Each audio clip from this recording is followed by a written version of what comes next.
The energy ministerial meeting of the G20 concluded without a consensus being reached on the reduction of fossil fuel usage. In a display of global tensions surrounding the future of fossil fuels amidst the pressing issue of climate change, a number of nations, spearheaded by Saudi Arabia, have thwarted the efforts of G20 nations to diminish the reliance on these non-renewable resources.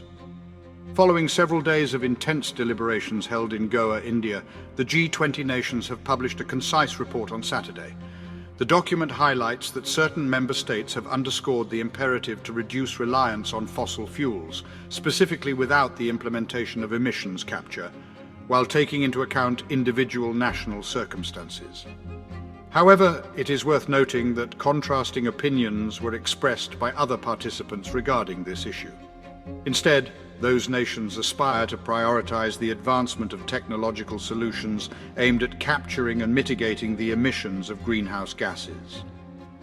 According to multiple individuals knowledgeable about the discussions, Saudi Arabia played a prominent role in advocating against the gradual reduction of reliance on fossil fuels.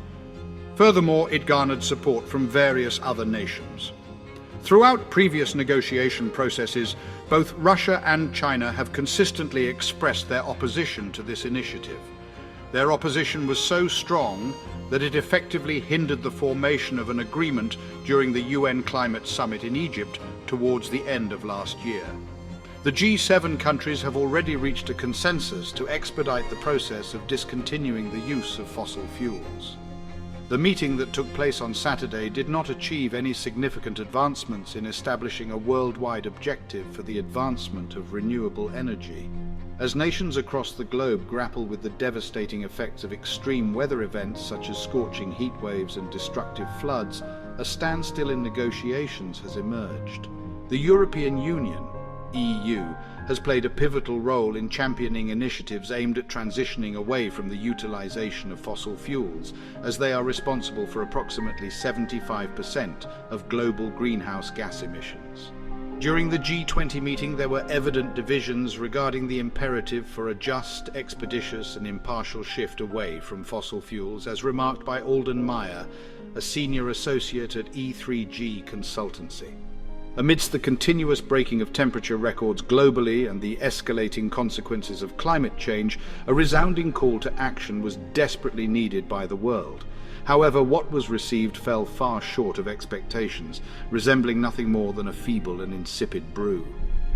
At the conclusion of the meeting, R.K. Singh, the Minister of Power in India, openly recognized that the issue of decreasing fossil fuel production had become a contentious topic during the discussions. He acknowledged that a significant majority of the G20 countries were in support of this reduction and expressed his satisfaction with the overall outcome of the conference, deeming it a highly successful event.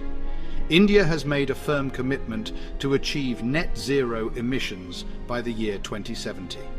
In contrast, China has set a slightly earlier target of 2060 to become carbon neutral. As India takes on the role of G20 presidency, a comprehensive report has been compiled to assess the financial implications of the global energy transition. The estimated cost of this monumental undertaking is a staggering $4 trillion annually. Emphasizing the importance of financial support for developing nations, this report highlights the pressing need for adequate funding. Notably, Prime Minister Narendra Modi of India has strongly advocated for this crucial demand. The absence of a consensus is expected to increase the burden on the United Arab Emirates to escalate their negotiations with government officials and prominent figures. This is due to the fact that they are slated to host COP28 in December. In recent weeks, Sultan Al Jaber, who is set to become the president of COP28, shared his blueprint for the upcoming climate summit. His vision places significant emphasis on the provision of climate finance to assist economically disadvantaged nations in managing the repercussions of climate change. Additionally, the plan advocates for the swift proliferation of renewable energy sources. Additionally, he established a target for the middle of the century to decrease the utilization of fossil fuels that are not accompanied by the capture of their emissions.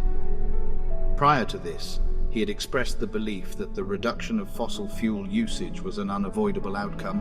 According to the Intergovernmental Panel on Climate Change, in order to prevent temperatures from surpassing 1.5 degrees Celsius above pre-industrial levels, which scientists have cautioned could lead to irreversible alterations to the Earth and catastrophic outcomes for inhabitants, it is imperative to reduce global emissions by 43% by 2030.